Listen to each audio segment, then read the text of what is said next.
Vous venez de recevoir votre salaire et vous vous retrouvez avec une somme d'argent conséquente. Mais la question brûlante est maintenant, comment allez-vous dépenser cet argent? Avant de vous ruer dans les boutiques de luxe pour une nouvelle garde-robe, réfléchissez-y. Vous savez sans aucun doute que la gestion financière prudente est la clé pour accéder à la richesse ou à l'indépendance financière. Mais qu'est-ce que cela veut dire concrètement? Cela implique de savoir utiliser intelligemment votre salaire, car c'est en utilisant ce salaire de façon intelligente que vous allez vous enrichir. Et avant que vous ne le demandiez, la réponse est oui, vous pouvez vous enrichir même avec un petit salaire. Beaucoup de gens établissent un budget, mais rares sont ceux qui le suivent réellement. Gérer son argent, c'est bien plus que simplement établir un budget. C'est pourquoi, dans cette vidéo, je vais vous guider à travers les 7 étapes essentielles à suivre avec votre salaire dès sa réception, pour construire en priorité votre richesse. Mais avant d'entrer dans le vif du sujet, pourriez-vous faire un petit geste et cliquer sur « J'aime » ci-dessous? Cela aide nos vidéos à atteindre plus de personnes sur YouTube. Alors la première chose à faire avec votre salaire est de le déposer directement sur votre compte courant. C'est ce que j'appelle le revenu net, car ce que vous gagnez n'est pas toujours ce que vous gardez. Après le prélèvement des impôts, ce qui reste est votre salaire net. Dans certains cas, vous aurez peut-être l'option de faire des placements avant ou après impôt, comme c'est le cas avec certains produits d'épargne retraite en France. Mais il est très important d'avoir votre salaire directement sur votre compte pour éviter des frais inutiles et des décisions financières impulsives. Ainsi, après avoir reçu votre salaire, la deuxième étape essentielle est de constituer un fonds d'urgence. Il s'agit d'épargner une somme qui correspond à environ 3 à 6 mois de votre salaire.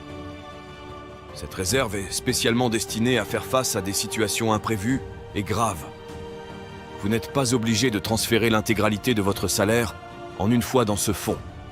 Au contraire, vous pouvez y verser régulièrement des montants adaptés à votre situation financière jusqu'à ce que vous atteigniez l'objectif de 3 à 6 mois de salaire. Ce fonds d'urgence est indispensable pour couvrir des besoins urgents tels que des réparations importantes à la maison ou sur votre voiture, des frais médicaux inattendus, une perte soudaine d'emploi ou encore des situations d'urgence familiale nécessitant des dépenses imprévues. Avoir ce fonds d'urgence vous évite de devoir vous endetter ou d'utiliser de manière excessive votre carte de crédit pour des dépenses inattendues, vous protégeant ainsi d'une situation financière précaire. Ce montant doit être conservé dans un compte d'épargne séparé, facilement accessible et sûr. Il est important de ne pas investir cet argent dans des actifs risqués comme les actions, car vous devez pouvoir y accéder rapidement en cas de besoin. Ce fonds n'est pas destiné à des dépenses superflues, comme l'achat du dernier gadget à la mode. Si vous n'avez pas encore de compte d'épargne dédié ou de fonds d'urgence, il est temps d'en ouvrir un et de commencer à épargner dès votre prochain salaire. Même si vous ne pouvez mettre de côté qu'une petite somme chaque mois, cela contribuera à établir progressivement cette réserve essentielle à votre sécurité financière. La troisième étape lorsque vous recevez votre salaire est de payer vos dettes. Oui, je sais que personne n'aime vraiment payer ses dettes, mais croyez-moi, plus vite vous les aurez payées, et plus vite vous pourriez être libéré et utiliser cet argent pour autre chose. De même, en accélérant le remboursement, vous réalisez des économies sur les intérêts. Donc, après avoir mis de côté votre fonds d'urgence, concentrez-vous sur le remboursement de toute dette coûteuse, comme les soldes de cartes de crédit ou les découverts bancaires. Ces dettes, avec des taux d'intérêt de 15, 16 ou 17%, sont extrêmement onéreuses et nuisent à votre richesse. En les remboursant, vous empêchez les institutions financières de profiter de votre situation et vous préservez votre patrimoine. Mais avant de rembourser activement ces dettes, assurez-vous d'avoir d'abord économisé votre fonds d'urgence pour éviter de retomber dans l'endettement en cas d'imprévu. Une fois que vous avez une épargne d'urgence et que vous avez réduit vos dettes coûteuses, vous pouvez vous concentrer sur la gestion de dettes moins urgentes, comme un prêt immobilier, un prêt étudiant ou un crédit auto, généralement avec des taux plus bas. Lorsqu'il s'agit de rembourser vos dettes, il existe plusieurs approches que vous pouvez adopter pour le faire de manière efficace. 2 méthodes populaires sont la méthode de la boule de neige et la méthode de l'avalanche. Avec la méthode de la boule de neige, vous commencez par rembourser la plus petite de vos dettes, indépendamment du taux d'intérêt. Par exemple, si vous avez plusieurs dettes de montants différents, commencez par celle qui a le montant le plus faible. Cela peut être une dette de 400 € par exemple. Le but ici est de ressentir rapidement la satisfaction d'avoir remboursé une dette, ce qui vous motive à continuer. Cette méthode est très appréciée car elle procure des victoires rapides et renforce votre engagement à rembourser les dettes suivantes, de la plus petite à la plus grande. En revanche, la méthode de l'avalanche se concentre sur les taux d'intérêt.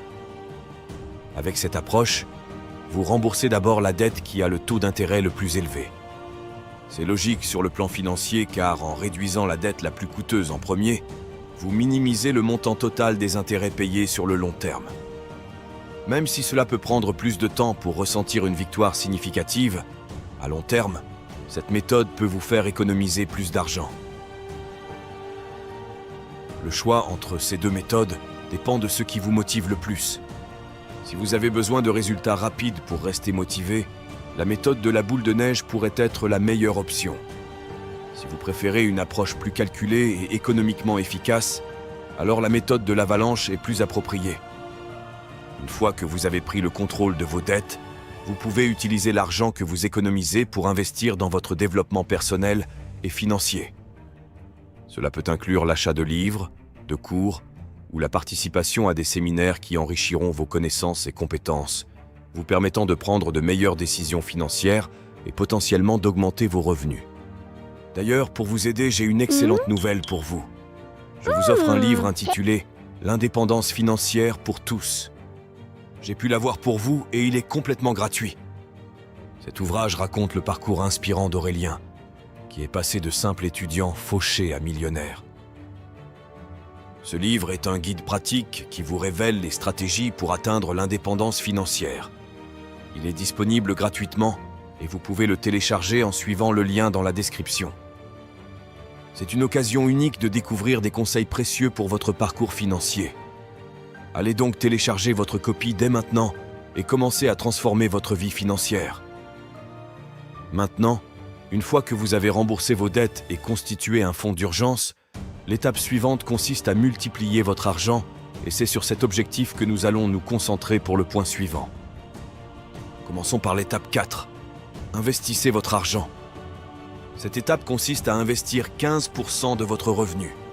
Donc, chaque fois que vous recevez votre salaire et que vous mettez de côté une somme pour les urgences et vos dettes, vous devez ensuite prélever une somme sur votre revenu, disons 15% de votre revenu net pour l'investir. Plus concrètement, cela veut dire que pour chaque 100 € gagnés, 15 € devraient aller dans un compte d'investissement. Il existe différentes manières d'investir cet argent, selon votre tolérance au risque. Vous pourriez par exemple ouvrir un compte séparé dans votre banque où 15% de votre salaire serait automatiquement transféré à chaque paiement. L'objectif est de faire en sorte que l'argent de votre compte d'investissement contribue à construire votre patrimoine et non à financer des achats impulsifs. Et une chose importante, c'est que si vous mettez de côté votre fonds d'urgence et que vous n'avez plus de dettes, vous pouvez toujours investir plus, car les 2 dépenses précédentes seront annulées. Mais il est important de bien vous informer sur les investissements en fonction de votre profil de risque. Concernant l'investissement de votre épargne, si vous ne souhaitez pas prendre de risques élevés, vous pouvez envisager des placements sécurisés comme les livrets d'épargne, les plans d'épargne en actions ou les assurances-vie en France. Pour un investissement plus actif, vous pouvez choisir d'investir dans le marché boursier ou l'immobilier. Une des manières les plus efficaces d'investir sur le marché boursier est d'utiliser des investissements passifs automatiques. Vous pouvez créer un compte de courtage qui investira automatiquement un pourcentage de votre salaire à chaque période de paie. Ainsi, sans effort de votre part, cet argent est investi et contribue à la construction de votre patrimoine. Si vous souhaitez en apprendre davantage sur les bases de l'investissement, téléchargez le livre gratuit sur l'indépendance financière dont je vous ai parlé précédemment. Rappelez-vous que les étapes 4, 5 et 6 se déroulent simultanément. Alors que vous investissez une partie de votre argent, vous mettez également de côté une autre part pour vos économies, tout en gérant vos dépenses. Après avoir alloué de l'argent pour l'épargne et l'investissement, il vous restera environ 75% de votre salaire net. Ce montant, que l'on pourrait appeler votre salaire disponible, est ce qui reste après avoir payé vos impôts, cotisations sociales et après avoir mis de côté de l'argent pour votre avenir financier. À ce stade, il est crucial de distinguer entre les besoins et les envies lors de vos dépenses. Il est facile de confondre les deux, mais une bonne gestion financière exige de prioriser les besoins essentiels avant les désirs. Par exemple, vous avez besoin d'une voiture pour vous rendre au travail, mais est-il nécessaire qu'elle soit un modèle de luxe ? Vous avez besoin d'un téléphone, mais faut-il qu'il s'agisse du dernier modèle sorti ? Des choix judicieux dans ces domaines peuvent vous aider à gérer votre budget plus efficacement. Si vous ne faites pas cette distinction, vous risquez de compromettre vos objectifs d'épargne et d'investissement. Imaginons que vous dépensiez une somme importante chaque mois pour une voiture haut de gamme, un forfait téléphonique coûteux ou des abonnements de loisirs non essentiels. Ces dépenses pourraient entraver votre capacité à économiser et à investir pour l'avenir. Une gestion prudente de l'argent implique de faire des choix réfléchis. Par exemple, préparer votre thé ou café à la maison plutôt que de l'acheter à l'extérieur peut sembler anodin, mais sur le long terme, ces petites économies s'accumulent. Si vous achetiez un thé de qualité dans un salon de thé, cela vous coûterait probablement plusieurs euros, alors que le préparer chez vous ne vous coûterait que quelques centimes. Donc, une fois que vous avez pris en charge vos dettes et établi un fonds d'urgence, utilisez judicieusement le reste de votre salaire. Investissez, économisez et dépensez avec discernement. En faisant des choix avisés, vous pouvez non seulement répondre à vos besoins actuels, mais aussi bâtir un avenir financier solide. Et pour terminer, l'un des aspects les plus gratifiants de la gestion de votre salaire est la possibilité d'allouer une partie de vos revenus aux dons. Avoir une petite somme réservée pour aider les autres est non seulement une preuve de générosité, mais aussi un élément essentiel d'une vie financièrement responsable et équilibrée. Aider les autres, que ce soit à travers des dons à des associations caritatives, à des projets communautaires ou même à des individus dans le besoin, est fondamental pour plusieurs raisons. Tout d'abord, cela renforce le sentiment de connexion et de solidarité au sein de la communauté. Chaque euro que vous donnez peut avoir un impact significatif sur la vie de quelqu'un d'autre, apportant soutien et espoir là où c'est le plus nécessaire. De plus, donner aux autres peut s'avérer incroyablement enrichissant sur le plan personnel. Cela apporte une satisfaction profonde et un sentiment d'accomplissement, sachant que vous avez joué un rôle, même petit, dans l'amélioration du monde autour de vous. Cette pratique nourrit un esprit de générosité et d'altruisme, des valeurs essentielles dans une société. Par ailleurs, mettre de côté une somme pour les dons est aussi un excellent moyen de développer votre conscience financière. Cela vous encourage à gérer votre argent de manière plus réfléchie et intentionnelle, en prenant en compte non seulement vos propres besoins et désirs, mais aussi ceux des autres. Enfin, en France et dans de nombreux autres pays, faire des dons peut également offrir des avantages fiscaux. Les contributions à des œuvres caritatives sont souvent déductibles des impôts, ce qui peut alléger votre charge fiscale tout en faisant une bonne action.